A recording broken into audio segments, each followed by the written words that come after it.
that can be kind of confusing. Oh yeah.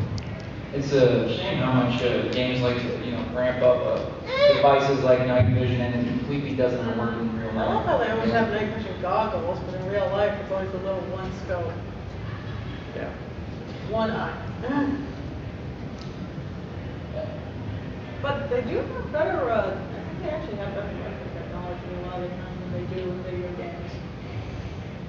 Because, I mean, they have a lot of different scopes.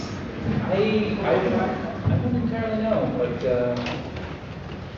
Well, even with We had a lot of fun with that stuff. technically in video games they tend to downplay military hardware, but then they upplay the super sci-fi technological aspects of it.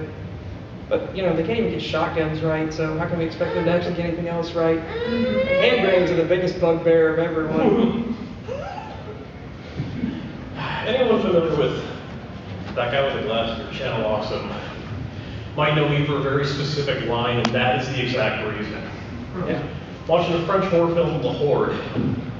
And the whole climactic scene is that one guy sacrifices himself by holding up a grenade to blow up all the zombies. And he holds up the grenade, and a giant fireball consumes like half the building he's in, and I don't want to do it in a microphone. Don't do it. I'm just going to step back. And so the scene I do, because it was just something that bugged me. Sorry. It bugged me so much that I just had to do it. It's the only thing I could get mad at in that movie. So I do it. Grenades don't work that Never leave that down. That's happy about it. do you need one? Hey, we gave him a couple way. extra More than bullets. what do we got left? I thought it was the other stuff. If you have to compare military life to games, it's not really about first-person shooters as much as it is about RPGs. Yeah. The checkout process is an adventure. Check in, both. The grind. It's the grind combined with a scavenger hunt, combined with like the worst fetch quest you've ever played in an RPG, where like you bring your piece of paper over to one room and it's like, yeah, I need to check into this area. And they're like, oh, this one? Well, you gotta go in here and here first. But you can't go to that one until you check in with this one and this one. But you gotta come back here just to make sure you have the signal. I'm like, what is this? Just sign the paper. And then you go to the other one and they're like, I need this piece of paper and this piece of paper that you can only You get do a lot from of this guy. walking and a lot of it is, you just don't expect it to be so complicated, yet that's exactly what it feels like. There's a reason that the catchphrase in the military is hurry up and wait. Yep. And God help you if you misplace even a single piece of gear. Yeah, I misplaced, of all things, an $8 pouch, and it took me 3 weeks to reimburse the military for $8 stinking that I had in my wallet the entire time. I couldn't pay anyone. I had to have it taken out of my check. Exactly. Remember those days? And the worst thing is that before, like a couple days before I had to turn in all my gear, they got rid of the paid forward gear box of extra stuff that people brought in, and they didn't have to turn in because it was extra stuff. They got rid of that. I have no idea why. It was a foolish mistake on their part. It just made more work for other people to have to do. I guess they just wanted to torture us. I think they just wanted to punish us. You want?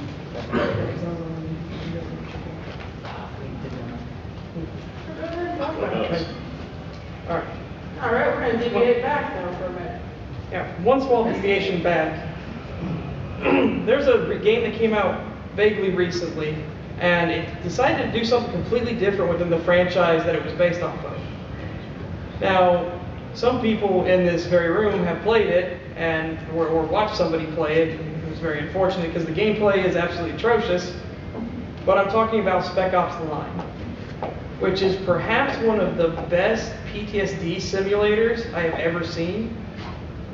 And it goes through the real easy way that you can skew your perception into becoming the villain, a horrible villain, when you think you're the hero. And as the game progresses, things get darker and muddier, until eventually your character just completely loses all sanity and is obviously suffering just hallucinations and delusions all throughout. And there's actually a moment in the game where you have to load a mortar using Willy Pete or white phosphorus. And when you fire it, you actually hit a bunch of civilians that were trying to evacuate the area, turning you into a murderer. And that's when your character loses his mind. It's actually an interesting... Wouldn't that actually be manslaughter? Well, you were trying to kill all the soldiers around them, and you just kept shooting, even though they were screaming in agony. It was one of those that kind of forced you, so I understood why people didn't like the scene, but it was effective. What about, I'm trying to remember, what about that first, was it Call of Duty where you shoot up that airport, or was it some other? That's the second Modern Warfare. Yeah, that was the no Russian thing where you shot up the entire airport and they told you don't speak any Russian, you didn't want to give it away. So you would go around gunning down all civilians. Okay, going back to RPGs? RPGs. You know, But not rocket propelled grenade launchers. yeah, non-rocket propelled grenade launchers. You know, the promotion system is like whining when you really think about it. If you can actually find yourself going around and actually just Work out until you're really strong. Yeah. The PT test. So I know you blew up 2 of our planes and you're kind of an idiot, but you do so many pull-ups, we gotta push you, Sergeant. Yeah. That isn't even a joke. That's the worst part about it. The Marine Corps is dedicated to the idea that the faster you can run, the more push-ups you can do, the more pull-ups, the better of a leader you are. In the Army, you can get pretty far just from college. So can the Marines, but they have a suitable substitute of the Marine Institute, MCI, Marine Corps Institute, but now it's just MarineNet courses where you have to do that. So you just Google everything instead of just going with a cheat sheet in the back of the page and filling out the answers? Yes. Like CBs or something? Like the composition score in the Marine Corps is pretty much just like experience points in games. Sometimes though, you have to just wait until until your freaking until your field opens up for promotion, and that little number that matches yours that says, hey, you have enough It's a experience literal points. scoreboard. It is a literal scoreboard. And the worst part is, as they say, it's based entirely upon your job. And mine was one of those cushy jobs that when people really wanted to be a career, they didn't want to leave it. So the score for me was super, super high, and I don't do that many pull-ups. But we had a guy in the admin, which nobody seemed to like admin. That was considered one of the worst jobs you had. I didn't see why it was a problem. It was just nothing but paperwork. We had a guy who was a sergeant when I got into the squadron. Well, that was terrible. Sergeant when I got into the squadron. Got promoted down to private first class, like the second lowest rank, and made it all the way up, busted down private first class. Then got promoted all the way back up to sergeant before I ever saw corporal.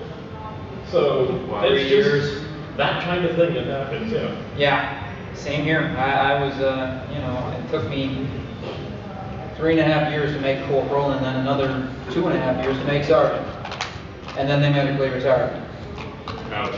Yeah, that really hurt, considering that I really wanted to continue on with a career, and then, I get diagnosed with depression. An unfortunate thing that I never got really taken care of back in the civilian world when I originally joined. Luckily, I didn't get